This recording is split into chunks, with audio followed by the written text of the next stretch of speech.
تلاوت قرآن مجید سے اس بابرکت محفل کا آغاز کیجیے۔ جی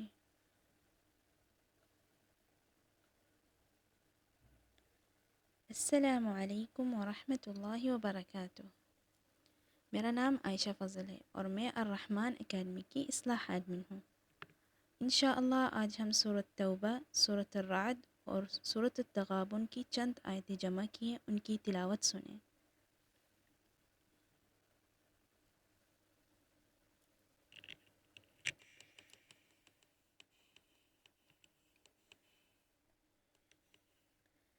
اعوذ باللہ من الشیطان الرجیم،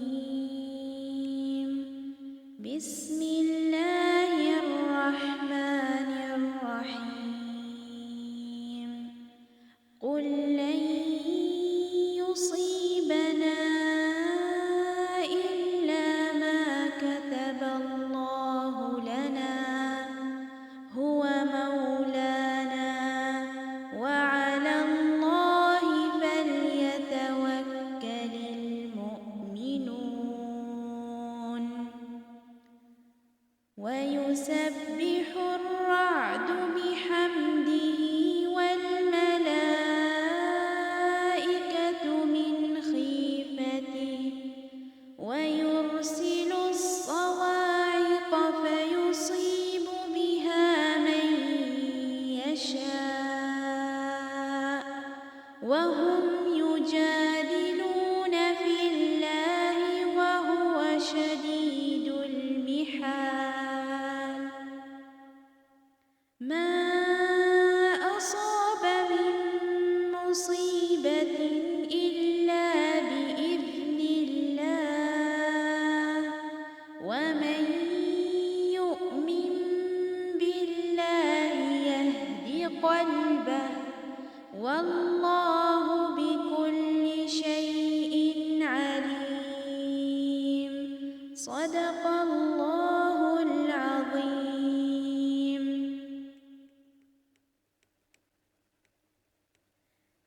ترجمہ: کہہ دو کہ ہم کو کوئی مصیبت نہیں پہنچ سکتی بجز اس کے کہ اللہ نے ہمارے لیے لکھ دی ہو، وہی ہمارا کارساز ہے، اور مومنوں کو اللہ ہی پر بھروسہ رکھنا چاہیے۔ اور رعد اور فرشتے سب اس کے خوف سے اس کی تسبیح و تحمید کرتے ہیں، اور وہی بجلی بجاتا ہے، پھر جس پر چاہتا ہے گرا بھی دیتا ہے، اور وہ اللہ کے بارے میں جھگڑتے ہیں، اور وہ بڑا قوت والا ہے۔ کوئی مصیبت نہیں نازل ہوتی مگر اللہ کے حکم سے، اور جو شخص اللہ پر ایمان لاتا ہے اس کا دل کو ہدایت دیتا ہے، اور اللہ ہر چیز پر باخبر ہے۔ الحمدللہ۔ الحمدللہ، جزاکم اللہ خیرا کثیر و احسن الجزا۔ بہت بہت شکریہ سسٹر عائشہ، اللہ سبحانہ تعالیٰ آپ کو اس کا بہترین اجر عطا فرمائے۔ یہ ہماری اکیڈمی کی اصلاح ایڈمن ہے، ماشاء اللہ حافظہ ہیں، اور ان کی اپنے قرات تو بھی سنی ہے، اور ایک انہوں نے مجھے کل خوشخبری سنائی تھی۔ سسٹر عائشہ، آپ اپنی اس خوشخبری کو خود ہی بتائیے کہ ماشاء اللہ آپ نے کس چیز کی سند لی ہے؟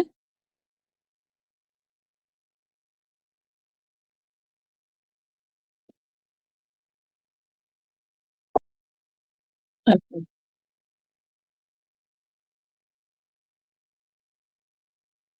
ماشاء اللہ ماشاء اللہ، یعنی ایک جلسے میں 10 پاروں کو انہوں نے زبانی سنایا، اس کی ماشاء اللہ ان کو سند ملی ہے۔ الحمدللہ، بہت بہت مبارک ہو، بہت مبارک ہو۔ اللہ سبحانہ و تعالیٰ آپ کو اس کا بہترین اجر عطا فرمائے، ایک ایک حرف کے بدلے ہزاروں نیکیاں عطا فرمائے۔ الحمدللہ، بہت شکریہ۔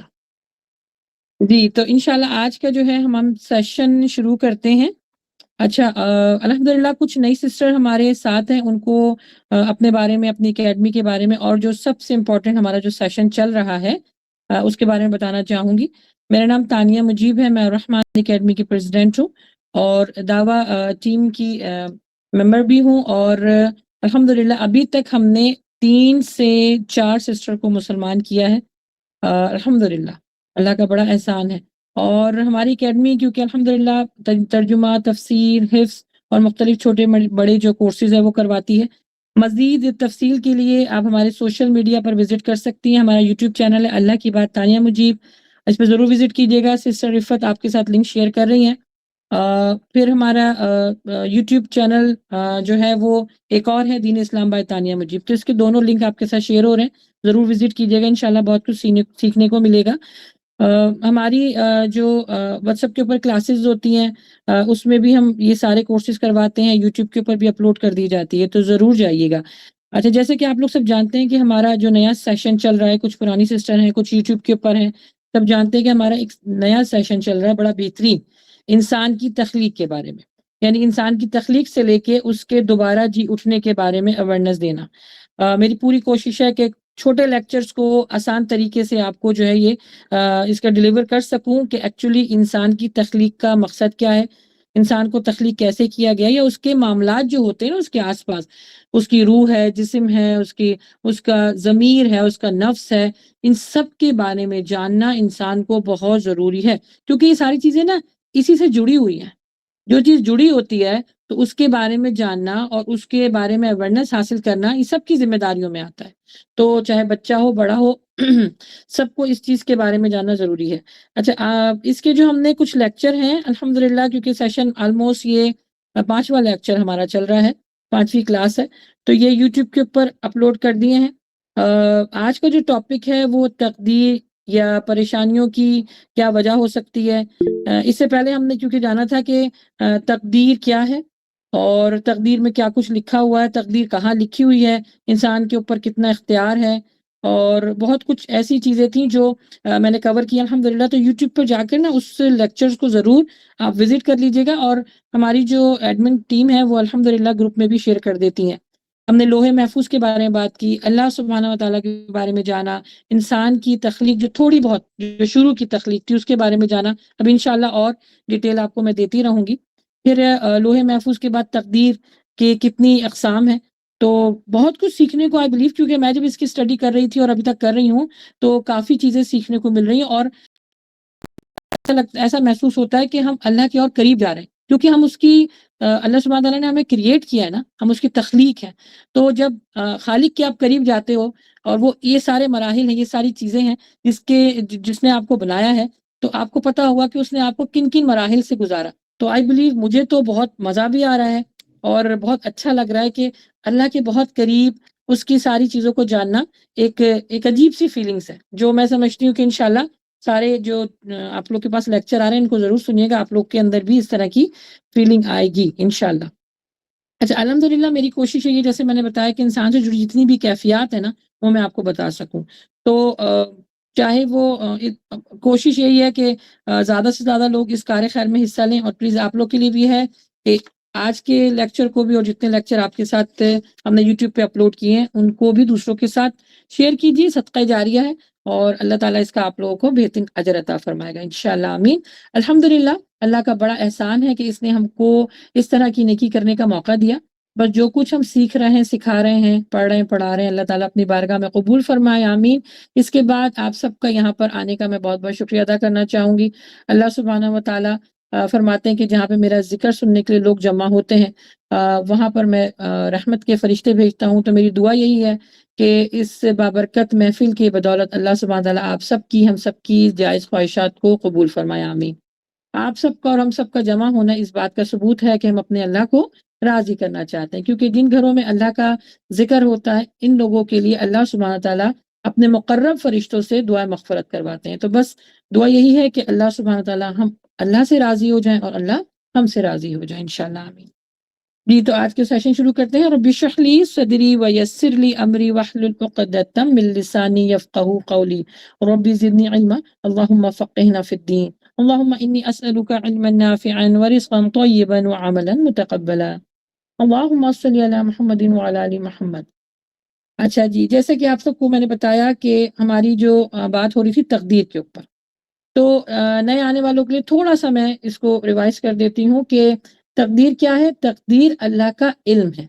اللہ نے زمین اور آسمان کو پیدا کرنے سے 50,000 سال پہلے ہماری تقدیریں لکھ دی تھی، اور یہ سب کچھ کہاں لکھا گیا ہے؟ لوح محفوظ پر. لوح محفوظ کا مطلب ہوتا ہے لوہے کا مطلب ہوتا ہے لوح کا مطلب ہوتا ہے تختی، اور محفوظ جہاں پر اس کو حفاظت سے رکھا جائے. تو وہاں پر ہماری تقدیریں لکھ دی گئی ہیں، رکھ دی گئی ہیں. وہاں پر اللہ کے مقرب فرشتے اور اللہ کے علاوہ اور کوئی نہیں اس کو پا سکتا یا جا سکتا. اللہ کے علم اور اس کی حکمت اور انسان کے اختیار کے تحت ہی یہ ساری چیزیں لکھی گئی ہیں. اچھی بری تقدیر اللہ کی طرف سے ہے. تقدیر پر ایمان لانا ہر مسلمان پر فرض ہے. تقدیر کا مطلب ہے قدر، قضا یا اندازہ. اللہ کا اندازہ اللہ کا علم ہے اور اس کی حکمت ہے. یہ انشاءاللہ ہم نے الحمدللہ پچھلے لیکچر میں کافی اس کو ڈیٹیل کے ساتھ کور کیا تھا. اور ساتھ ساتھ یہ بھی جانا تھا کہ تقدیر کی دو اقسام ہیں، دو اس کی قسمیں ہیں، مبرم اور معلق.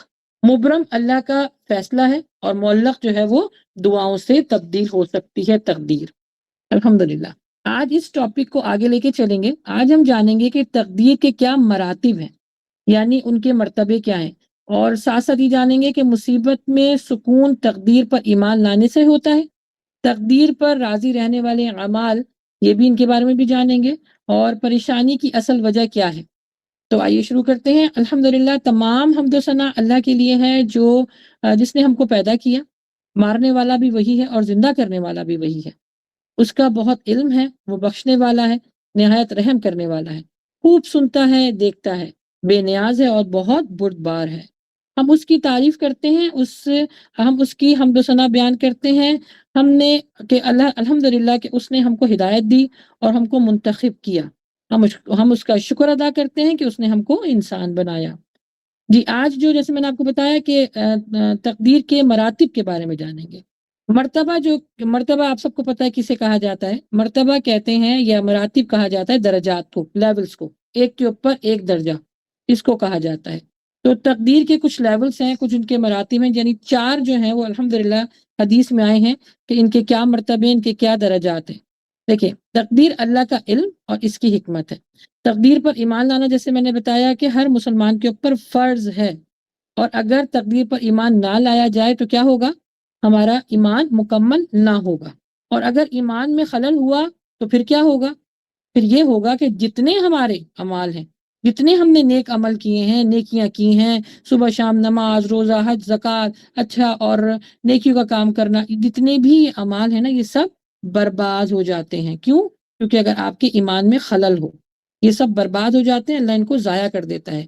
اسی لیے دیکھیں آپ کفار مکہ کو اس وقت دیکھ لیں یا ابھی کے جو مشرک کو دیکھ لیجئے کہ وہ کتنی بڑی بڑی نیکیاں کرتے ہیں، لیکن اللہ سبحانہ تعالیٰ فرماتے ہیں جس کا ایمان نہیں ہے اس کی نیکیوں کو میں راکھ بنا کر اڑا دوں گا. تو یہ مسلمانوں کے لیے بھی ہے، یہ ایمان والوں کے لیے بھی ہے کہ جب تمہارے ایمان میں اگر خلل ہوگا، یعنی تقدیر کے اوپر ایمان لانا ہم سب کے اوپر فرض ہے. اگر تقدیر کے لیے ہمارے ذہن میں شک و شبہات آئیں گے نا تو ہمارا ایمان جو ہے وہ ڈگمگائے گا.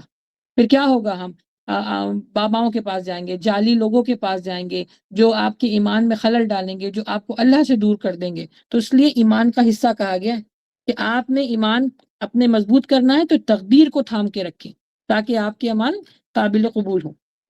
اسی لیے ہم کو اپنے عقیدے کے لیے بہت فکر مند ہونا چاہیے. انشاءاللہ میری کوشش ہوگی کہ اس کے بعد نا میں آپ کو عقائد کے بارے میں پڑھا سکوں. یہ سیشن جب میرا ختم ہوگا، عقیدہ ایک بہت امپورٹنٹ چیز ہے جس کی فکر ہونی چاہیے. جیسے ہمیں دنیا کے اعتبار سے بہت ساری چیزوں کی فکر ہے نا، اس لیے اپنے ایمان میں سب سے پہلے اپنے عقیدے کی فکر ہونی چاہیے.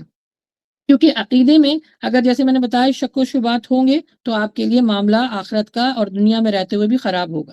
اچھا سب سے پہلا جو مرتبہ ہے تقدیر کا وہ ہے اللہ سبحانہ و تعالیٰ کو ہر چیز کا علم ہے، اس پر ہمیں ایمان رکھنا ہے. اللہ سبحانہ تعالیٰ کو ہر چیز کا علم ہے، خواہ وہ چیز وجود میں ہو یا نہ ہو، ممکن ہو یا محال ہو.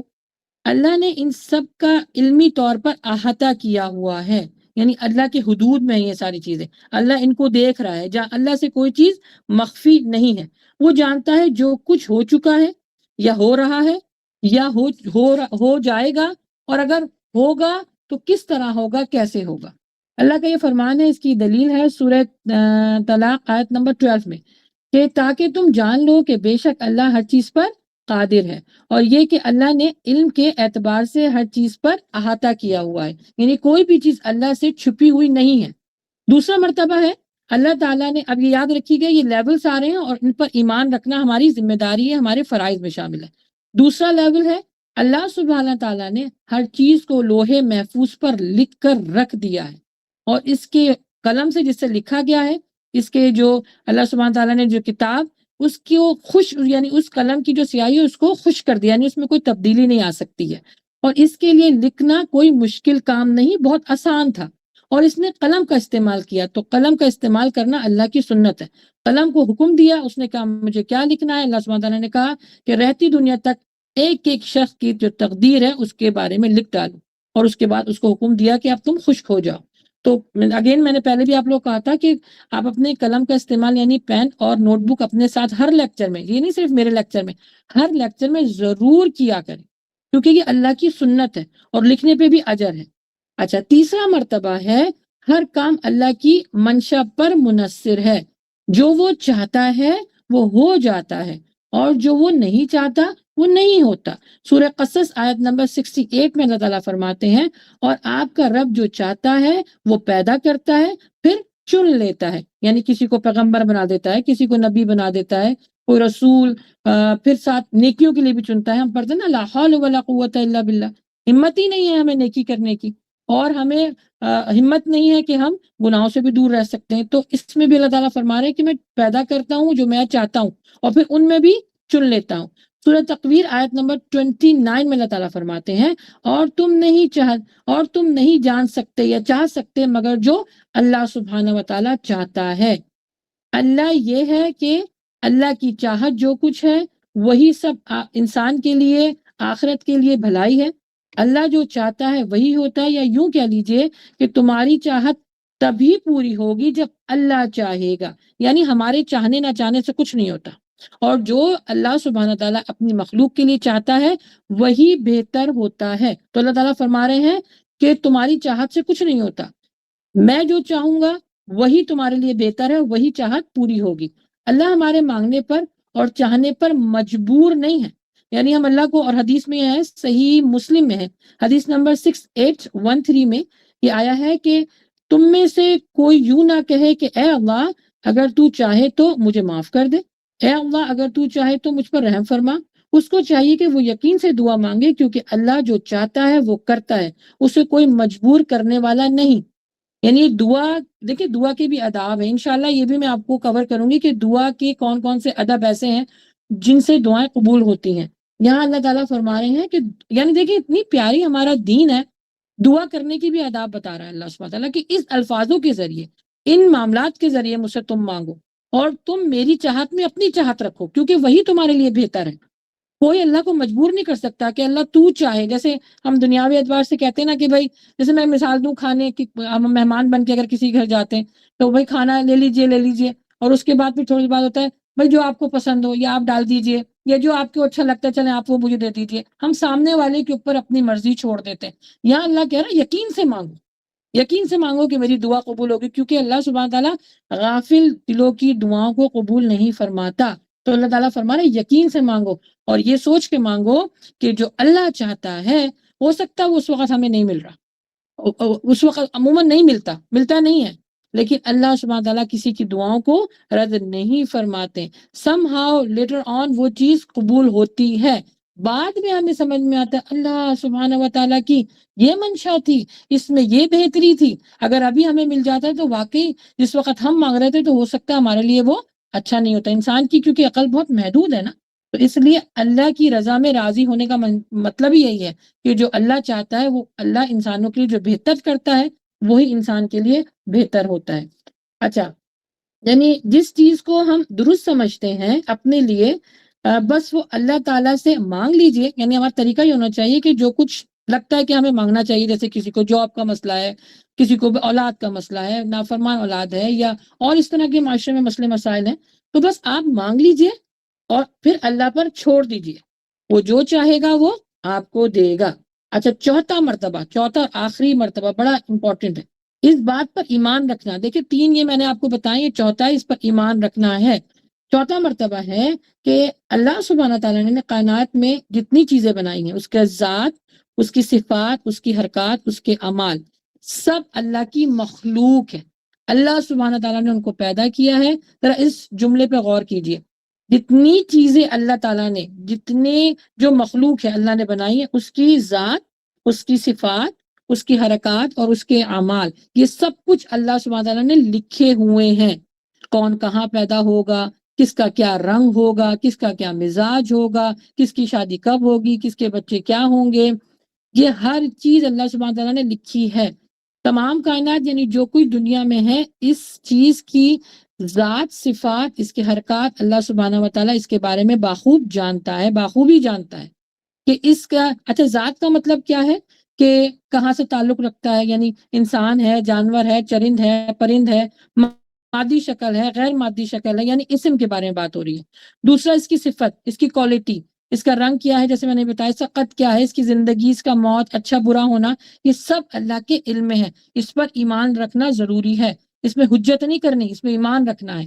اب اس کے بعد اس کے اعمال اور اس کی حرکات، جیسے میں مثال دوں، چڑیا جیسے بولتی ہے، دیکھیں کتنے پرندے نا مختلف طریقے سے اڑتے ہیں، مختلف طریقے سے بولتے ہیں، کھاتے ہیں، ہر کسی میں فرق ہوتا ہے۔ اسی طرح انسان کو لے لیجئے، کتنے انسان اللہ تعالیٰ نے دنیا میں پیدا کیے ہیں اور کر رہا ہے اور کرتا رہے گا، لیکن ان کی شکلیں آپس میں نہیں ملتی ہیں۔ 19-20 فرق ضرور ہوتا ہے۔ دیکھیں جو جڑوا بھی ہوتے ہیں نا، ان کو اگر آپ غور سے دیکھیں، ان میں بھی 19-20 فرق ضرور ہوگا، ضرور ہوگا۔ لیکن سب سے بڑی بات یہ کہ جو مجھے بڑی فیسینیٹ کرتی ہے کہ اتنا بڑا معجزہ ہے، اللہ تعالیٰ نے اتنے اربوں خربوں، مطلب اس کی تو گنتی بھی نہیں ہے کتنے لوگ اللہ تعالیٰ پیدا کر رہا ہے۔ ان کی جو یہ انگلیوں کی جو پورٹس ہوتی ہیں نا، جن کو فنگر پرنٹس کے لیے استعمال کیا جاتا ہے، یہ ہر کسی کی مختلف ہیں۔ آپ نے بھی امیگریشن، ہر کسی نے کیا ہوگا، امیگریشن کے لیے فنگر پرنٹس ہونا بڑا ضروری ہے۔ یہ فنگر پرنٹس واحد چیز ہے جو کسی کے کسی سے نہیں ملتی ہے، چاہے وہ ماں ہو، باپ ہو، بیٹا ہو، کوئی بھی رشتہ ہو، یہ فنگر پرنٹس کسی سے بھی نہیں ملتی ہے۔ کتنا بڑا معجزہ ہے۔ اللہ سبحانہ و تعالیٰ نے یہ سب کچھ اپنے علم کی بدولت کیا ہے۔ دیکھیں جب چوری کہیں ہوتی ہے نا، تو سب سے پہلے اس کے فنگر پرنٹس لیے جاتے ہیں۔ اسی لیے سورہ زمر آیت نمبر 62 میں اللہ تعالیٰ فرما رہے ہیں، اللہ سب چیز کا خالق ہے، وہ ہر چیز پر نگہباں ہے۔ یہ اللہ کا نظام ہے۔ اگر میں سمجھتی ہوں، دیکھیں جو میں نے بھی آپ کو بتایا سارے مراتب، یہ اللہ کے نظام ہے، اللہ کے رولز ہیں، ریگولیشنز ہیں۔ اگر یہ انسان کو سمجھ میں آ جائے نا تقدیر کے معاملے میں، تو پھر وہ نہ تقدیر سے لڑے گا، نہ اس پہ بحث کرے گا، نہ روئے گا، نہ پیٹے گا، نہ کوسے گا، سب کچھ اللہ پہ چھوڑ دے گا، کیونکہ اللہ تعالیٰ فرما رہے ہیں کہ جو میں چاہتا ہوں نا وہ ہوتا ہے۔ ہر مشکل آسان ہوگی، انسان کو اس چیز پر صبر آ جائے گا کہ یہ سب کچھ تو اللہ کی طرف سے ہے، اللہ کی طرف سے آزمائش آئی ہے، اللہ ہی دور کرنے والا ہے، کیونکہ اس نے مجھے پیدا کیا ہے، وہ میرے مزاج کو جانتا ہے، وہ میرے معاملات کو جانتا ہے۔ اور جب دعا کرتے وقت نا یہ ضرور رکھا کریں پیاری بہنوں، جب آپ کے اوپر کوئی آزمائش، پریشانی، دکھ، تکلیف آتی ہے، اللہ آپ مجھے جانتے ہیں، آپ نے مجھے پیدا کیا، مجھے اس پریشانی سے نکلنا نہیں آتا، آپ نکالیں گے۔ بس پیاری پیاری دعاؤں کے ساتھ، اچھے اچھے معاملات کے ساتھ اللہ کے ساتھ رجوع کریں، تہجد میں اٹھ کے دعائیں مانگیں، تو اللہ سبحانہ تعالیٰ دعا کو قبول کرنے والا ہے۔ دیکھیں پتہ ہے ہمارا مسئلہ کیا ہے؟ عام طور پر ہم اپنے گناہوں کے لیے تقدیر کو حجت بنا لیتے ہیں۔ مثال کے طور پر اگر کوئی غلط کام کرنے والے سے پوچھا جائے کہ اس نے ایسا کیوں کیا، تو وہ جواب کیا دیتا ہے؟ میرے مقدر میں ایسا لکھا تھا۔ یہ بالکل غلط جواب ہے۔ یا میری قسمت میں لکھا تھا، جب اللہ نے ہر چیز لوہے محفوظ میں لکھ دی تو اس میں میرا کیا قصور ہے، وہ تو لکھ دیا۔ یہ بالکل غلط جواب ہے، بیکار جواب ہے۔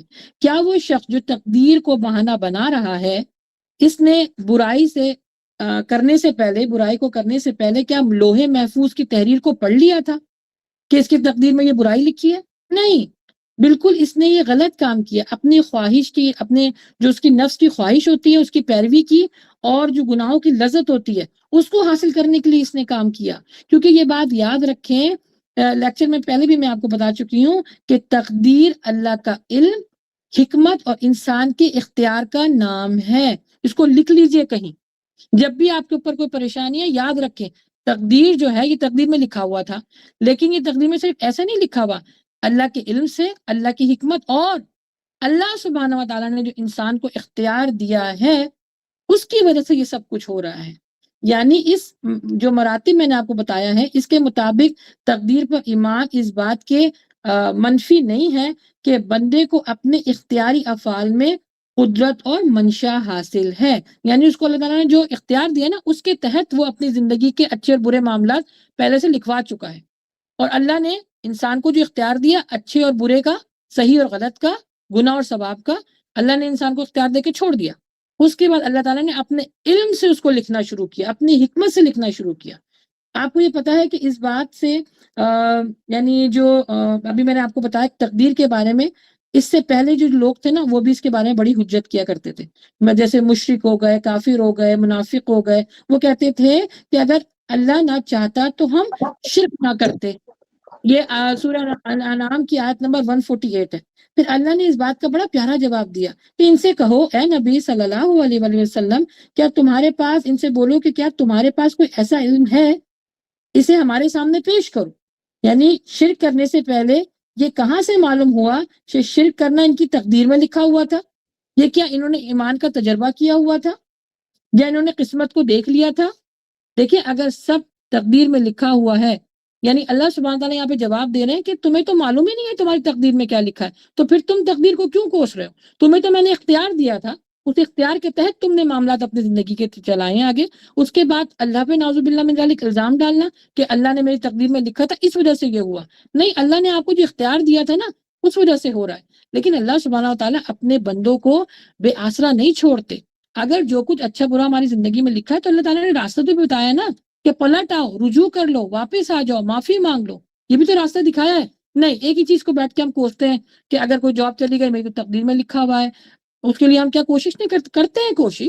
لیکن اگر ہم بیٹھ کے صرف یہی کوستے رہیں گے, یہی بحث کرتے رہیں گے کہ تقدیر میں تو لکھا ایسا تھا, میرے کرنے سے کیا فائدہ ہوگا, اللہ جو چاہتا ہے. نہیں, تقدیر کو اس لیے میں آپ کو سمجھا رہی ہوں کہ سمجھیں تقدیر, مقدر, قسمت یہ ہے کیا, اس میں کیا کیا معاملات, ہمارا رویہ ہونا کیا چاہیے. انشاءاللہ اینڈ میں آپ کو بتاؤں گی کہ مومن کی اوپر جب آزمائش آتی ہے تقدیر کو لے کے تو اس کا رویہ کیا ہونا چاہیے. دیکھیں, اس میں یہاں پر یہ ہے کہ اگر سب تقدیر میں لکھا ہے تو یہ جو قوموں کے اوپر عذاب آئے وہ کیوں آئے؟ میری بات سمجھنے کی ذرا کوشش کیجیے گا. اگر اللہ نے تقدیر میں یہ پہلے سے لکھا ہے, یا اللہ نے نعوذ باللہ من ذالک لوگوں کو گناہ کرواتا ہے, تو یہ سزا, جزا, عذاب, جنت, دوزخ, اس کا تو کوئی کانسیپٹ ہی نہیں ہونا چاہیے, یہ تو ختم ہو جانا چاہیے. کیونکہ اللہ نے تو ایک چیز لکھ دی ہے اور اسی کے تحت وہ کروا رہا ہے سب سے, تو پھر یہ جنت دوزخ کیوں مل رہی ہے, پھر دنیا میں سزا اور آخرت میں سزا پھر کیوں مل رہی ہے؟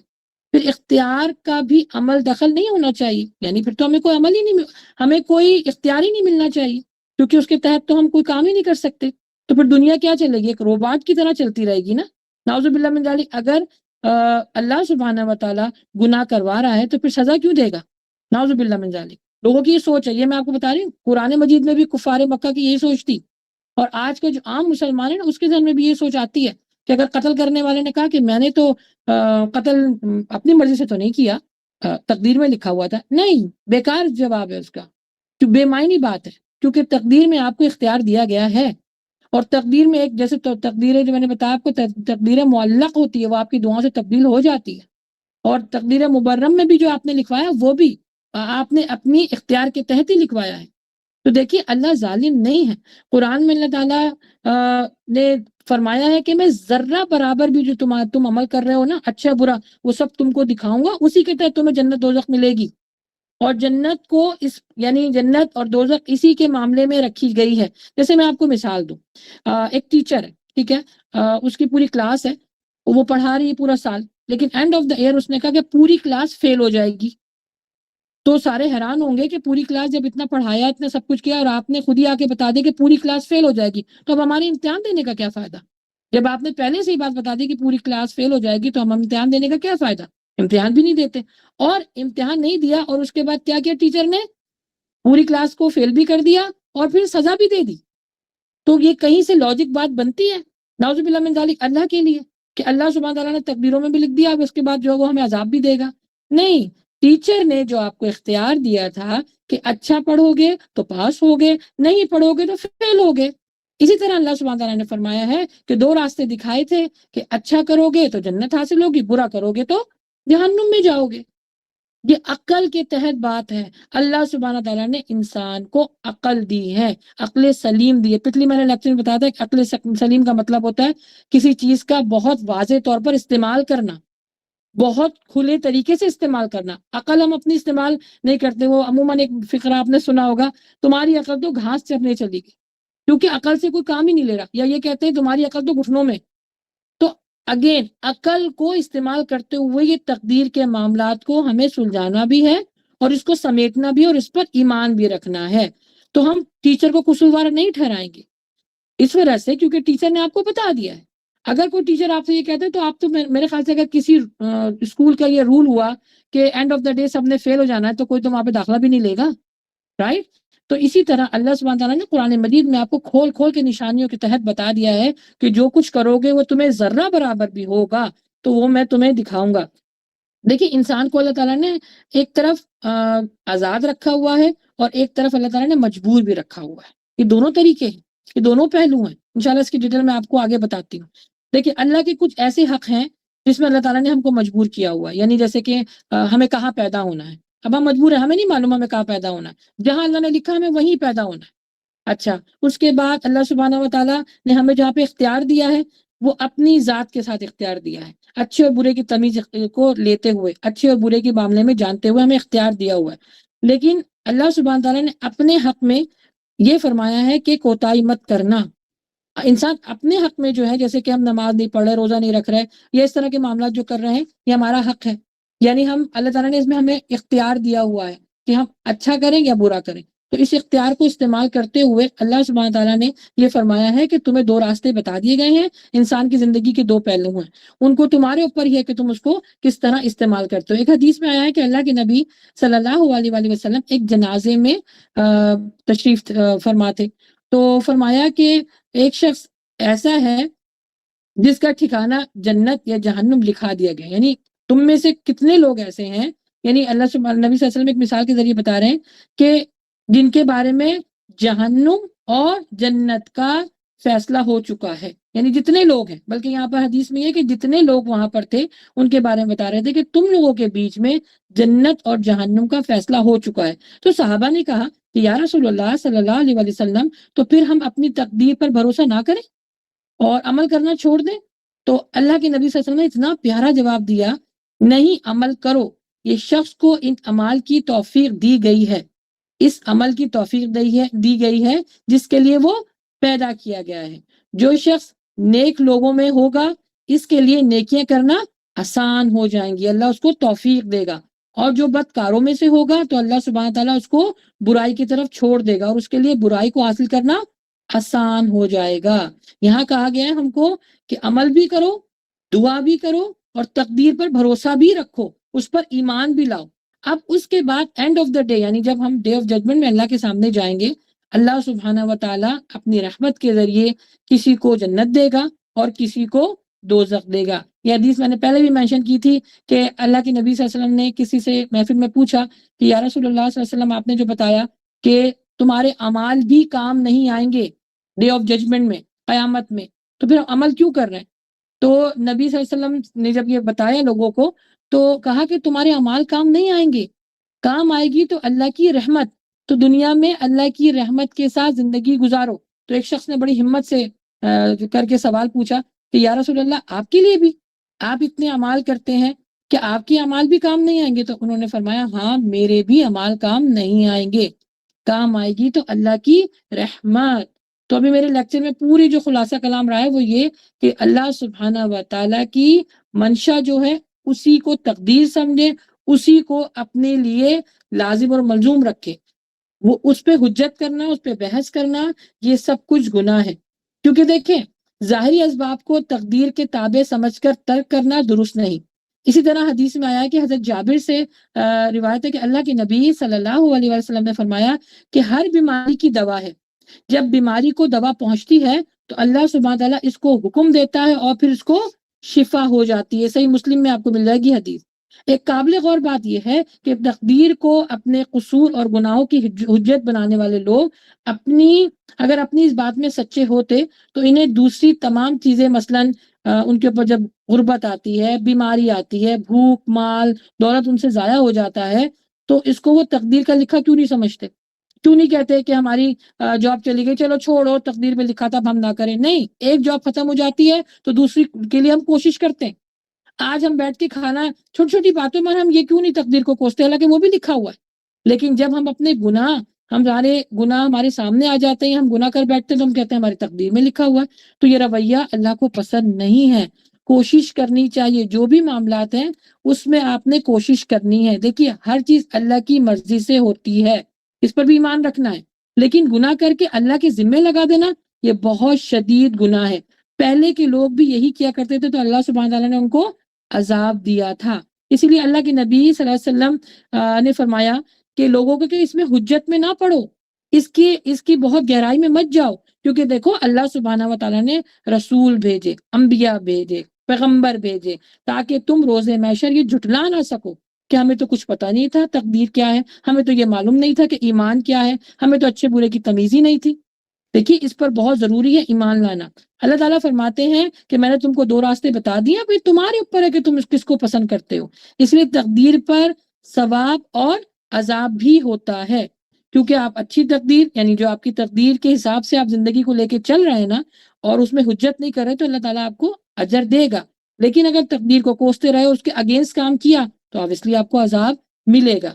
ایک سوال یہاں پہ کیا جاتا ہے کہ جب ہر مسئلہ ہر واقعہ جو ہے وہ پیش آنے سے پہلے لکھ دیا گیا ہے تو اللہ کے علم میں ہے اور اللہ کی سنت اس کو بدل نہیں سکتی، تو پھر عذاب اور ثواب کے معنی کیا؟ دیکھیں اس کے جواب میں انسان کی زندگی کے 2 پہلو ہیں۔ انسان ایک طرف جیسے میں نے بتایا کہ وہ آزاد ہے تو دوسری طرف مجبور بھی ہے۔ آزادی اور خود مختاری وہاں پر ہے جہاں اس کو عقل کا استعمال کرنا ہے، جس کی وجہ سے وہ اچھائی اور برائی کا تمیز کر سکتا ہے۔ ساتھ ہی ساتھ اس کے پاس اللہ تعالیٰ نے یہ قوت دی ہے وہ کہ خیر اور شر میں تمیز بھی کر سکتا ہے، اور اسی حساب سے وہ اپنی زندگی کے معاملات لے کے چلے گا۔ ہر صاحب عقل انسان یہ جانتا ہے کہ نماز نیک کام کرنا، نماز پڑھنا نیکی ہے اور زنا کرنا برا کام ہے۔ اسی کے پاس یہ اختیار ہے کہ وہ چاہے تو گھر سے نکل کر مسجد کی طرف جائے یا پھر بدکاری کے اڈے کی طرف جائے، یہ اس کے اوپر اختیار دیا اللہ نے۔ اسی طرح انسان اپنے ہاتھوں میں خیر بھی رکھ سکتا ہے اور شر بھی رکھ سکتا ہے، تو خیر اور شر کے لیے بھی اللہ تعالیٰ نے کہا ہے کہ تمہیں نیکی اور بدی کے لیے ثواب اور عذاب بھی ہوگا۔ کسی بھی مجرم کو جب تک سے اس کی سزا نہیں سنائی جاتی، جب تک سے اس کا گناہ یا اس کے کیے ہوئے غلط کام کو ثابت نہ کرے، تو اللہ تعالیٰ فرما رہے ہیں کہ جو تم گناہ کرتے ہو تمہارے اپنے ہاتھ کی کمائی ہے۔ ہمارے اوپر جو پریشانی آتی ہے نا، سب سے پہلے آپ یہ دیکھیں کہ آپ یہ سوچیں کہ اگر تقدیر میں لکھا ہوا ہے تو پھر میں تقدیر کی اچھے ہونے کی دعا کیوں مانوں؟ نہیں، یہاں پر اللہ کے نبی صلی اللہ علیہ وسلم نے فرمایا ہے کہ عمل کرتے رہو اچھے، دعائیں مانگتے رہو، کیونکہ دعا جو ہے وہ تقدیر معلق کو بدل دیتی ہے، یہ ہمیں حکم دیا گیا ہے۔ اچھا دوسرا پہلو یہ ہے کہ انسان آزادی اور خود مختاری کے باوجود مجبور کیوں ہے؟ مثال کے طور پر انسان اپنے ہاتھ کو حرکت میں لا کر اچھے اور برے اعمال کر سکتا ہے۔ دماغ اور دل پر اللہ سبحانہ و تعالیٰ نے ایک ایسا احاطہ کیا ہوا ہے کہ اس میں انسان کو اختیار بھی دیا ہوا ہے اور اللہ نے اس کو مجبور بھی کیا ہوا ہے۔ یعنی کچھ ایسے معاملات ہیں اللہ سبحانہ تعالیٰ نے فرمائے ہیں کہ تم اس کو اپنا کر اپنی تقدیر کے معاملے کو درست کر سکتے ہو۔ دیکھیں اگر انسان سے اختیار چھین لیا جائے تو اس کو سزا ملنے کا تو کوئی کانسیپٹ ہی نہیں ہے نا۔ جہاں اختیار نہیں ہے وہاں پر حساب بھی نہیں ہے، جیسے میں نے آپ کو پہلے بتایا مجھے کہاں پیدا ہونا ہے یا ہمیں کہاں مرنا ہے، اس پہ ہمارا اختیار ہی نہیں ہے۔ جب اختیار نہیں ہے تو اللہ پوچھے گا بھی نہیں، لیکن پیدا ہونے کے بعد زندگی کیسے گزارنی اس پہ اختیار ہے، اس کی پوچھ ہے۔ تو اگین یہاں پہ اللہ تعالیٰ فرما رہے ہیں کہ جیسے اب شکل و صورت میں ایک مثال دوں، شکل و صورت اللہ تعالیٰ نے کیسی دی ہے ہمیں، اس پہ ہمارا اختیار نہیں ہے، لیکن اگر ہم نے شکل و صورت کو بگاڑ دیا تو اس پہ اختیار ہے۔ جیسے ابھی میں بتاؤں کہ کچھ دنوں پہلے مجھے کسی نے ویڈیو شیئر کی تھی کہ کسی نے اپنے نوز کی سرجری کروائی، بڑی اچھی اس کی نوز تھی، لیکن اس نے نا ناک کی سرجری کروائی۔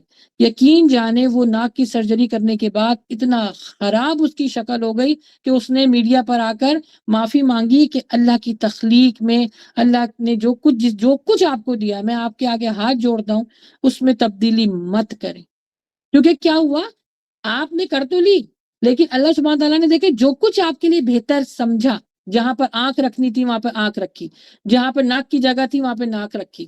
اللہ سبحانہ تعالیٰ آنکھ کی جگہ ناک اور ناک کی جگہ آنکھ بھی رکھ دیتا نا، تب بھی ہمارے لیے وہ قابل قبول ہوتا، کیونکہ یہ اللہ کی منشا تھی۔ جس طرح ابھی آنکھیں رکھی ہیں، جس طرح ہمارے اسٹرکچر اللہ تعالیٰ نے بنایا ہے، ہو سکتا ہے اس کے اگینسٹ بھی بنا دیتا تب بھی ہم کو قابل قبول ہوتا، کیونکہ اس میں ہمارا اختیار نہیں ہے۔ لیکن اگر ہم اس کو بگاڑ دیں گے تو پھر اس میں عذاب آئے گا، اس میں گناہ ملے گا۔ تو خلاصہ کلام یہ ہے کہ جس چیز میں اختیار دیا گیا ہے اس کی پوچھ ہے، جس میں اختیار دیا نہیں گیا نا اس میں مجبور اللہ تعالیٰ نے انسان کو رکھا ہے، تو اس میں پھر آپ کو اللہ تعالیٰ نہیں پوچھے گا، سزا نہیں دے گا۔ انسان نیکی کرتا ہے تو ثواب ملتا ہے اور بدی کی کام کرتا ہے تو اس کو گناہ ملتا ہے، اس کو سزا ملتی ہے۔ اللہ تعالیٰ کسی کے اوپر بھی اس کی طاقت اور بذات سے زیادہ بوجھ نہیں ڈالتا، یہ سورہ بقرہ میں اللہ تعالیٰ فرما رہے ہیں، اور نہ کسی کی بھی ذرہ برابر نیکی کو بھی ضائع نہیں فرماتا۔ محنت کریں، محنت اللہ سبحانہ تعالیٰ ہر کسی کو محنت کا پھل بہت دیتا ہے۔ دیکھیں مثال کے طور پر چور چوری کرتا ہے، یہ بات کی بات ہے کہ اس نے غلط راستہ اختیار کیا اور اس کو عذاب ملے گا، اس کو گناہ ملے گا، لیکن وہ جتنی محنت سے چوری کرے گا اتنا پھل وہ پالے گا، ہے نا؟ تو اللہ سبحانہ و تعالیٰ نے آپ کو ایک عقل سلیم عطا کی ہے، اختیار دیا ہے، اشرف المخلوقات بنایا، اس چیز کو جانے، اس کا غلط استعمال نہ وہ کریں کہ اشرف المخلوقات بنائے تو ہمارا جو دل جائے گا ہم وہ کریں گے۔ جیسے میں نے ابھی آپ کو بتایا کہ نوز کی سرجری، یہ ہمارے اختیار میں نہیں ہے، اپنی اسٹرکچر کو چینج کرنا ہمارے اختیار میں نہیں، اگر جس نے کیا تو اس کو سزا ملے گی کیونکہ یہ گناہ ہے۔ اللہ سبحانہ تعالیٰ عادل ہے، اس کی عدالت میں صرف انصاف ملتا ہے، الحمدللہ۔ روز محشر کا ایک اور نام ہے، قیامت کا نام عدل والا دن، کیونکہ وہاں پر ہر کسی کو عدل کے ذریعے ہی جنت اور دوزخ ملے گی۔ ایک دن نبی صلی اللہ علیہ وسلم باہر نکل رہے تھے تو تقدیر کے بارے میں نا لوگ کچھ گفتگو کر رہے تھے، اور وہ باتیں کرتے کرتے جب نبی صلی اللہ علیہ وسلم نے سنا تو ان کو غصہ آ گیا، اور اتنا غصہ آیا کہ ایسا نبی صلی اللہ علیہ وسلم کو دیکھنے میں ایسا محسوس ہو رہا تھا کہ جیسے ان کے چہرے مبارک پر کسی نے انار کے دانے کے رس جو ہوتا ہے نا اس کو نچوڑ دیا۔ ان کو اتنا غصہ آیا، یعنی تقدیر کے بارے میں کچھ لوگ بحث کر رہے تھے، ان کو اتنا غصہ آیا، اور انہوں نے فرمایا، دیکھیں یہاں پہ ایک چیز اور بتاؤں میں، اتنے پیارے طریقے سے غصہ ان کو آیا، یہ طریقے سیکھے نبی صلی اللہ علیہ وسلم کے جو معاملات ہیں نا زندگی کے، کہ جب وہ اپنی بات کو ڈیلیور کرتے تھے، جو وحی کے ذریعے ان کو معاملات آتے تھے، لوگوں تک وہ پیغام پہنچاتے تھے، بڑی نرمی کے ساتھ، غصہ تھا ان کو لیکن بڑی نرمی کے ساتھ انہوں نے کہا، تمہیں کیا ہو گیا ہے لوگوں کہ اللہ کی کتاب کے بعض حصوں کو بعض حصوں سے ٹکراتے ہو، اس کی وجہ سے تم پر بھی عذاب ہوگا، اور اس کی وجہ سے پہلے جو قومیں تھی نا ان کے اوپر بھی اسی باتوں کے اوپر عذاب آیا ہے۔ کتنے پیارے طریقے سے سمجھا رہے ہیں، دیکھو انہوں نے ڈانٹا نہیں، انہوں نے چیخے نہیں، چلائے نہیں، انہوں نے کسی کو برا بھلا نہیں کہا، انہوں نے کہا کہ تمہیں کیا ہو گیا ہے۔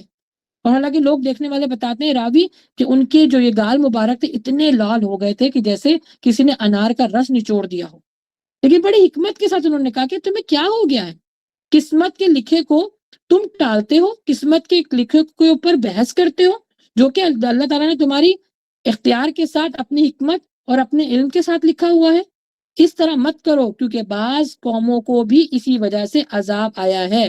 اس بات کا اقرار کر لو کہ تقدیر پر اللہ تعالیٰ نے اپنے ازلی علم کے ساتھ لکھا ہوا ہے، اس کی بادشاہی وہی ہے، جو کچھ اس نے لکھا ہے وہی جو کچھ چاہتا ہے وہ ہو کے رہتا ہے۔ یہ بات بہت ذہن نشی کر لینے چاہیے۔ آپ کو میں نے 4 مراتب بتائے ہیں، 2 پہلو بتائے ہیں، ان کو یقین جانے دنیا میں رہتے ہوئے اگر ان معاملات پر غور و فکر کر لیا جائے نا تو انشاءاللہ آخرت کے معاملات بھی اچھے ہوں گے اور زندگی میں رہتے ہوئے بھی معاملات اچھے ہوں گے۔ اب آخر میں انشاءاللہ مقدر میں لکھی ہوئی آزمائش اور امتحان میں مومن کا رویہ اور یقین کیا ہونا چاہیے، بہت امپورٹنٹ ہے۔ میں پوائنٹس اس پہ کور کروں گی کیونکہ پوائنٹ ذرا زیادہ ہیں انشاءاللہ۔ تقدیر پر ایمان لانے والے کو یہ سوچنا ضرور چاہیے، نمبر 1 یقیناً مصیبت اللہ کی طرف سے ہے اور اسی کی منشا ہے، اسی کی وجہ سے نازل ہوئی ہے جو وہ چاہتا ہے۔ نمبر 2 ہے آزمائش دائمی سنت ہے، یعنی آزمائش آپ کی زندگی میں آئے گی۔ کوئی شخص، کوئی پیغمبر، کتنے جن کو اللہ سبحانہ تعالیٰ نے عقل سلیم عطا کیا، اشرف المخلوقات بنایا ہے، اللہ تعالیٰ نے فرمایا ہے کہ تمہارے اوپر آزمائش آئے گی۔ کوئی یہ کہے کہ میں اس دنیا میں بڑے پرسکون ہو کے رہ رہا ہوں، میرے اوپر آزمائش نہیں آتی، میرے پر کوئی امتحان نہیں آتا، وہ جھوٹ بولتا ہے۔ اللہ تعالیٰ فرما رہے ہیں کہ آزمائش دائمی سنت ہے، یعنی آزمائش میرے پاس آنے سے پہلے تم کو ایک امتحان سے گزر کر آنا ہے، تو اس کے لیے تیار رہو، اس کے لیے نالج حاصل کرو، اگر تمہیں علم نہیں ہے تو اہل علم سے جا کے پتہ کرو۔ پھر نمبر 3 ہے جو مصیبت آئی ہے وہ اللہ ہی کی طرف سے آئی ہے، جو مصیبت نازل ہوئی ہے اس سے کبھی بھی کوئی بچ نہیں سکتا۔ اللہ کو جو آپ کی زندگی میں آزمائش ڈالنی ہے اس سے کوئی بچ نہیں سکتا، اور جو آپ تک پہنچانا نہیں ہے کوئی پہنچا نہیں سکتا، یہ ایمان کا حصہ ہے۔ پھر ہے یقیناً اللہ کا فیصلہ اور اس نے جو تقدیر میں ہمارے ساتھ معاملات کیے ہیں وہ انصاف کے اوپر کیے ہوئے ہیں، وہ اپنے علم کے ساتھ کیے ہوئے ہیں، الحمدللہ۔ پھر ہے تکلیف اور غلطیوں کو، گناہوں کا کفارہ اللہ تعالیٰ نے ان آزمائش کے تحت ہی بنایا ہوا ہے، جس کے اوپر جتنی آزمائش آتی ہے نا یہ سمجھیے آزمائش پر آنا یا آزمائش پر اللہ کا یعنی صبر کرنا، شکر کرنا، یہ بھی عبادت ہے، کیونکہ اللہ تعالیٰ فرمانا میں آزماؤں گا تو تم کو، اب یہ تمہارے اوپر ہے، تم اس پہ رو لو، پٹ لو، تقدیر کو کوس لو تو تمہارے لیے وہ جہنم ہے، اگر اس پر راضی ہو جاؤ تو تمہارے درجات کی بلندی ہے اس دنیا میں بھی اور آخرت میں بھی۔ اور ایک بات کو یاد رکھیں، یقیناً آزمائش کا آنا اللہ کی اپنے بندوں سے محبت کی دلیل ہے۔ برا بھلا مت کہا کریں کہ میرے اوپر پریشانی آ گئی ہے، اب میں کیا کروں، مجھ سے کچھ ہوگا نہیں، زندگی ختم ہو گئی ہے، اور میرے بچے کیا کریں گے، میں تو رل گئی، میں تو یہ الفاظ اپنی زندگی سے نکال کے پھینک دیں۔ اللہ کی محبت ہے جن کے اوپر آزمائش آتی ہے۔ پھر اللہ تعالیٰ فرما رہے ہیں کہ اگر جب تم آزمائش پر صبر کرتے ہو تو تمہارے درجات کو بلند کر دیتا ہوں، اور پھر تمہارے گناہوں کو نیکیوں میں بدل دیتا ہوں۔ دیکھیں پریشانی آزمائش پر تقدیر کے لکھے ہوئے پر یقین کرنا، ایمان کرنا، کتنا اللہ تعالیٰ ہم کو اجر دے رہا ہے۔ کہتے ہیں نا پریشانی، تکلیف، اگین وہی ڈاکٹر کی مثال میں گھڑی گھڑی دیتی ہوں کہ وہ آپ کو انجیکشن لگاتا ہے، دیکھا جائے تو وہ تکلیف دے رہا ہے، لیکن کیسے خوشی خوشی ہم اپنی بیماری میں بڑے بڑے انجیکشن لگوا لیتے ہیں، ہمیں معلوم ہے کہ تھوڑی دیر کی تکلیف ہے، اس کے بعد ہماری راحت ہی راحت ہے۔ اسی طرح زندگی میں جو آزمائش آتی ہے وہ تھوڑی دیر کے لیے ہوتی ہے، گزر جانا ہے۔ دیکھیں ہر لمحے کو گزر جانا ہے، کوئی لمحہ کہیں سے رکتا نہیں ہے، وقت چلتا رہتا ہے، وقت کو پلٹ نہیں سکتے، لیکن ہاں وقت گزارنے کے لیے ہمیں قرآن و حدیث تفسیر بتاتا ہے، طریقہ بتاتا ہے، سنت طریقہ بتاتا ہے، اللہ کا جو طریقہ ہے، اللہ کی جو سنت ہے کہ تکلیف پریشانی میں تمہیں کیا کرنا ہے، نبی صلی اللہ علیہ وسلم نے کر کے دکھایا ہے۔ حضرت ابراہیم علیہ السلام، سوچیے ان کے اوپر کتنی آزمائش آئی ہے۔ سورہ بقرہ کی شروع کی جو آپ کو آیتیں مل جائیں گی اس میں آزمائش ہی آزمائش بتائی ہے، اولاد کے ذریعے، مال کے ذریعے ان کو سفر کروایا، اولاد پہ کتنی قربان کرنے کو کہا گیا، سوچئے کہ کچھ چھوٹی، ابھی انشاءاللہ ذی الحجہ کے دن شروع ہونے والے ہیں، آپ کے ساتھ ایک سیشن شروع ہوگا کہ قربانی ایکچولی ہے کیا، قرب کا مطلب، قربانی کا مطلب ہوتا کیا ہے۔ تو کہنے کا مطلب ہے کہ ہر آزمائش اور مصیبت پہ ناراض ہونا اور اس کو برا بھلا کہنا یہ چھوڑ دیجئے، یہ آپ کے لیے اور ہمارے لیے نقصان دہ ہے۔ اللہ نے جو مصیبت نازل کی ہے یہ اللہ سبحانہ تعالیٰ کی طرف ایکچولی رجوع کرنے کے مترادف ہے۔ بے شک اللہ سبحانہ تعالیٰ نے جو تکلیف آپ کے لیے ڈالی ہے وہ آپ کے گناہوں کا کفارہ بن رہا ہے۔ پھر جو جو مقدر میں لکھا ہوا ہے، جو کچھ آ کے رہے گا اس کو کوئی تبدیل نہیں کر سکتا، لیکن اللہ سبحانہ تعالیٰ سب جان رہا ہے، دیکھ رہا ہے۔ اللہ آپ کو پریشانی میں اکیلا نہیں چھوڑے گا، آپ کو آزمائش میں اکیلا نہیں چھوڑے گا۔ اللہ تعالیٰ نے فرمایا ہے کہ میں صبر کرنے والوں کے ساتھ ہوں۔ آزمائش جب آتی ہے تو ہمارا رویہ کیا ہونا چاہیے؟ مومن کا رویہ دعا مانگنا چاہیے، اذکار کرنے چاہیے، سنت طریقہ اختیار کرنا چاہیے، جیسے نبی صلی اللہ علیہ وسلم نے کیا، حضرت ابراہیم علیہ السلام نے کیا، حضرت یوسف علیہ السلام نے کیا۔ کتنے لوگوں کو آپ مثالیں دے سکتے ہیں پیغمبروں کی، الحمدللہ۔ ایک منٹ ہولڈ کیجیے گا۔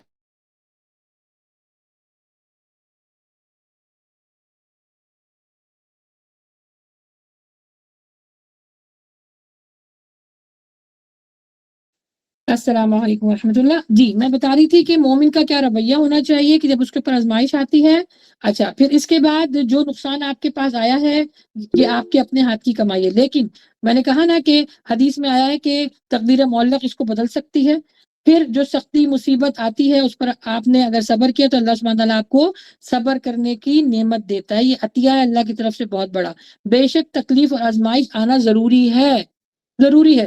جیسے کہتے ہیں نا کہ آپ اگر سیزن کے اعتبار سے کوئی شخص بیمار نہیں ہوتا تو بخار کا آنا بھی نا اس کے لیے بہت ضروری ہے۔ جسم کی جو کہتی ہیں انوائرمنٹ ہوتی ہے اس کو چینج کر دیتا ہے۔ بعض دفعہ کی تکلیفیں جو ہیں وہ آپ کے لیے بہت اچھی ہوتی ہیں، آپ اللہ کی طرف رجوع کرتے ہو، آپ اللہ سے دعائیں مانگتے ہو، اس مصیبت پہ صبر کرتے ہو، اور وہ آپ کی آخرت کے لیے اور اس دنیا کے لیے بہت بہتر ہوتا ہے۔ اور ایک اور بات، اللہ سبحانہ و تعالیٰ ان آزمائش، مصیبت، پریشانی کے ذریعے انسان کی تربیت کر دیتا ہے، اس کو خالص بنا دیتا ہے۔ تو جب آپ کے اوپر آزمائش آئے تو غیر اللہ کے پاس نہیں جانا، غیروں کے پاس نہیں جانا، اپنے کے پاس آنا ہے جو آپ کو بہت محبت کرتا ہے، جو آپ کے درجات بلند کرنے کے لیے آپ کو مواقع دیتا ہے۔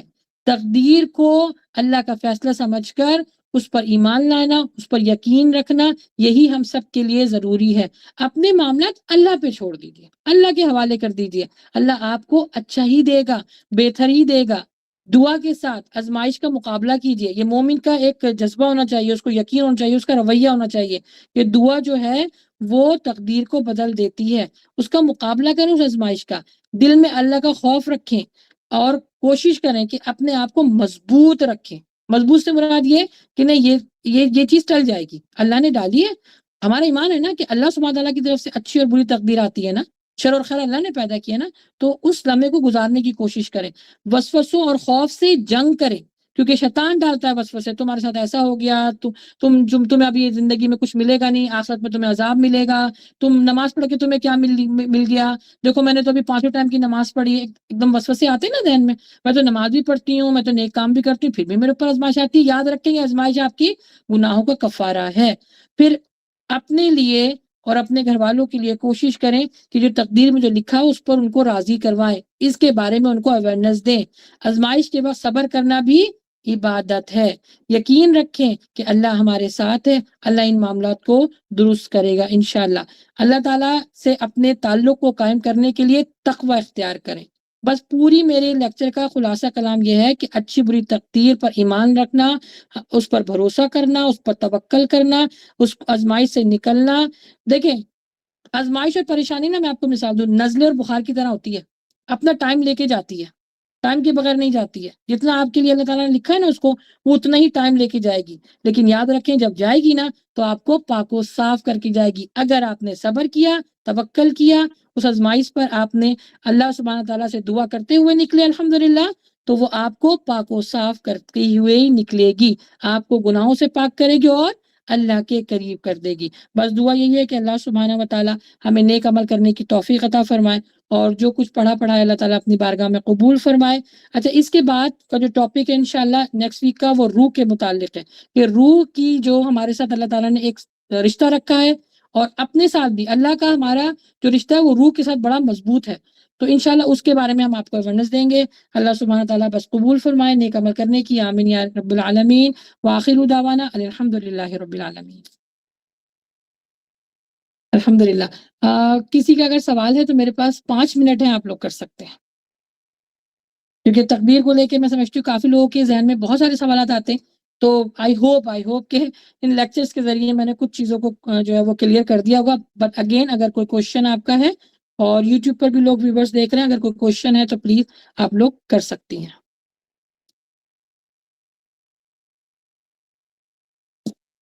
یا اگر کسی نے کچھ کہنا ہے تو موسٹ ویلکم.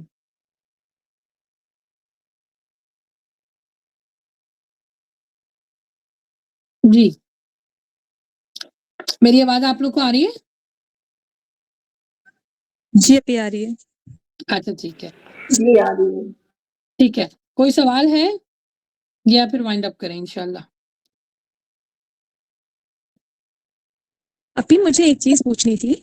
جی مطلب کچھ دن سے میرے دماغ میں مطلب یہ آتا ہے کہ مطلب تھوڑا سا میں نے شاید آپ سے پہلے بھی ڈسکس ایشو ہو گیا تھا, تو اس کی وجہ سے نا مطلب یہ کہ کبھی کبھی ایک دم سے بہت زیادہ جلدی ایک دم سے گھبراہٹ ہو جاتی ہے. اب جیسے ایک مجھے لگتا ہے کہ شاید میرا ایمان کمزور ہو رہا ہے, اور مطلب بار بار یہ لگتا ہے کہ پتہ نہیں میں اللہ سے دور تو نہیں ہو رہی, تو یہ خیال بار بار آتا ہے.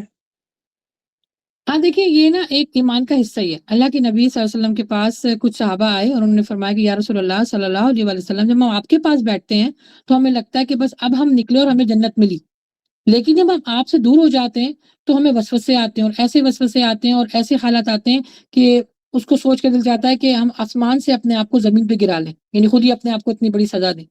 تو نبی صلی اللہ جی علیہ وسلم نے مسکرا کے جواب دیا کہ یہ ایمان کا حصہ ہے, تمہیں شیطان بہکاتا ہے لیکن تم اللہ کی طرف رجوع کرتے ہو, پلٹتے ہو. تو اپنے ایمان کو مضبوط کرنے کے لیے اللہ کا ذکر زیادہ سے زیادہ کیا کرو. تو وسوسے آئیں گے, اگین میں نے ابھی کیا بتایا کہ شیطان کے خلاف آپ نے جنگ کرنی ہے. وسوسے آئیں گے, آپ کو خیالات آئیں گے, لیکن آپ نے ہر وقت جو ہے وہ ذکر و اذکار کرنے. صبح شام کے ذکر و اذکار کریں گے نا انشاءاللہ بہت فائدہ ہوگا, بہت فائدہ. جیسے ڈاکٹر کہتا ہے نا کہ آپ کو بخار ہے تو صبح شام کی آپ نے دوائی لینی ہے, رائٹ. تو اسی طرح ہمارے دین نے بھی ہمیں بتایا ہے کہ صبح شام کے ذکر و اذکار کیجیے, یہ وسوسے خیالات اس طرح کے معاملات سے آپ بچی رہیں گی.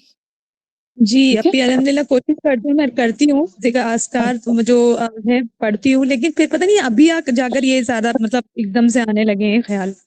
کیونکہ آپ تقدیر کے بارے میں سن رہی ہیں، تقدیر کے بارے میں جب آپ سنیں گی نا تو شیطان تو بڑا بڑھ چڑھ کر آئے گا، کیونکہ وہ چاہے گا کہ آپ کے دل میں یہ وسوسہ ڈالے کہ جو کچھ لکھا ہے وہ اللہ نے اپنی مرضی سے لکھا ہے، اس میں میرا کوئی اختیار نہیں ہے، تو پھر مجھے گناہ ثواب نہیں ملنا چاہیے۔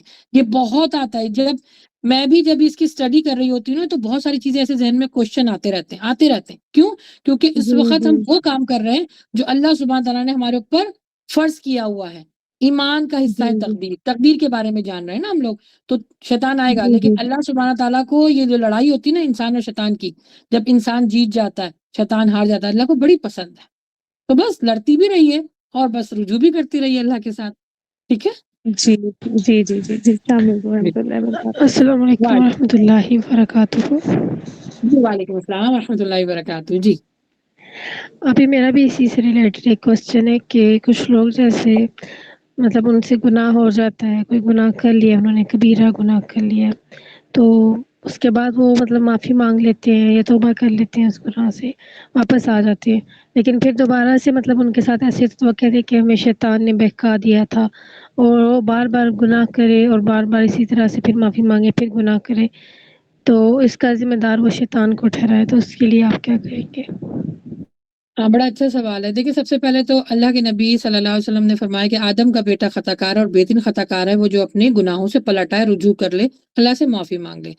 اگر دیکھیں معافی مانگنے رجوع کرنے کے طریقہ ہے، اس کے 3 لیول بتائے گئے ہیں کہ آپ نے سب سے پہلے تو آپ کامل وضو کریں گی، یعنی دعائے حاجات بھی اسے کہتے ہیں اور دعائے توبہ بھی کہتے ہیں اور صلاۃ توبہ بھی کہا جاتا ہے، کہ اللہ سبحانہ و تعالیٰ سے سب سے پہلے آپ نے کامل وضو کرنا ہے۔ دیکھیں آپ سے کوئی گناہ ہو گیا، گناہ کبیرہ ہی ہو گیا، چلیں یہ اسی کو رکھ لیتے ہیں، ہو گیا، اب آپ نے کسی سے پوچھا، اس نے آپ کو ایک طریقہ بتایا، اس طریقے کو عمل کرنا ہے، یہ نہیں کہ آپ نے چھوڑ دینا اور پھر گناہ کرنا ہے، اللہ سبحانہ تعالیٰ پھر توفیق نہیں دیں گے۔ ابھی میں نے کیا بتایا، تقدیر کے معاملے میں بھی دعا کریں، دعا جو ہے مومن کا ہتھیار ہے، تو دعا کرنے کا طریقہ یہ ہے کہ کامل وضو کیا جائے اور اس کے بعد 2 رکعت حاجات یا 2 رکعت نماز توبہ پڑھی جائے، اور توبہ کرنے کے بعد نماز پڑھنے کے بعد پھر آپ نے دعا مانگنی ہے۔ دعا کے جو 3 لیولز ہیں اس میں یہ کہ سب سے پہلے اپنا جو گناہ ہے اللہ کے سامنے پیش کریں، اور کسی کے سامنے نہیں، اللہ کے سامنے پیش کیا جائے، رو رو کے اللہ سبحانہ تعالیٰ سے اس سے معافی مانگی جائے۔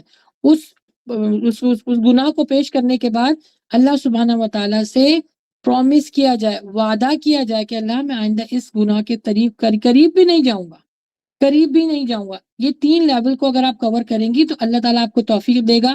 سب سے بڑی بات آپ کی، کیونکہ گناہ کبیرہ توبہ ہی سے معاف ہوتے ہیں، وہ آپ اس کو چھوڑ نہیں سکتے، گناہ کبیرہ توبہ ہی سے معاف ہوتے ہیں، اور پکی سچی توبہ یہ ہے کہ پہلے آپ نے وہ گناہ اللہ کے سامنے پیش کیا، عاجزی انکساری کے ساتھ رونے کے بعد اللہ سبحانہ تعالیٰ سے توبہ کرنے کے بعد وعدہ کیا کہ میں پلٹ کے اس گناہ کی طرف نہیں جاؤں گا، اور جتنی بڑا گناہ کیا اتنی بڑی نیکی کرنی ہوگی۔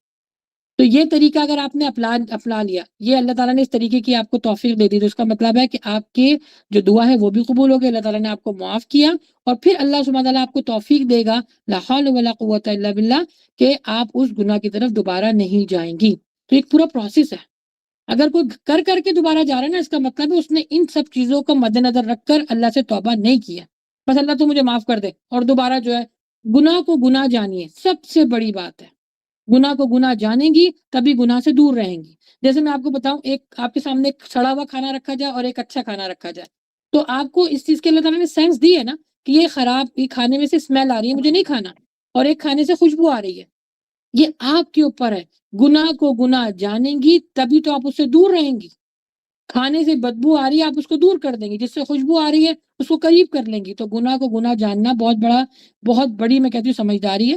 اس کے بعد اللہ سے توبہ کیجیے، اس کے بعد بڑی نیکی کیجیے، انشاءاللہ اللہ سبحانہ تعالیٰ آپ کو بڑے بڑے گناہوں سے بچائے گا۔ اور اللہ سبحانہ تعالیٰ فرماتے ہیں قرآن مجید میں یہ کہ تم بڑے بڑے گناہوں سے بچو، چھوٹے گناہ میں تمہارے معاف کر دوں گا۔ اور اس کی بڑی مثال ہمیں حدیث میں ملتی ہے کہ ایک نماز سے دوسری نماز میں جب آپ وضو کرتے ہیں تو وضو کے تحت آپ کے جتنے گناہ ہوتے ہیں اللہ سبحانہ تعالیٰ ان کو جھاڑ دیتا ہے۔ تو ہر چیز کی معرفت حاصل کرنا ضروری ہے، اس کے بارے میں اویئرنیس جانا ضروری ہے۔ جیسے میں ابھی آپ کو تقدیر کے بارے میں بتا رہی ہوں، انسان کی تخلیق کے بارے میں بتا رہی ہوں، تب انسان کو اپنے ساتھ جڑی ہوئی چیزوں کے بارے میں پتہ چل جائے گا نا پیاری بہن، تو کیا ہوگا پھر وہ اس کو نکلنے کا طریقہ آ جائے گا، وہ اس سے نکلے گا تو وہ پاک و صاف ہو کے نکلے گا، اس سے نکلے گا تو اللہ کے اور قریب ہوگا، کیونکہ اس کو سمجھ میں آ گیا کہ پریشانی، مشکل، گناہ، اچھا برا کیا ہے۔ جب یہ سب چیزیں سمجھ میں آ جائیں گی تو اللہ کا نہ صرف اس کو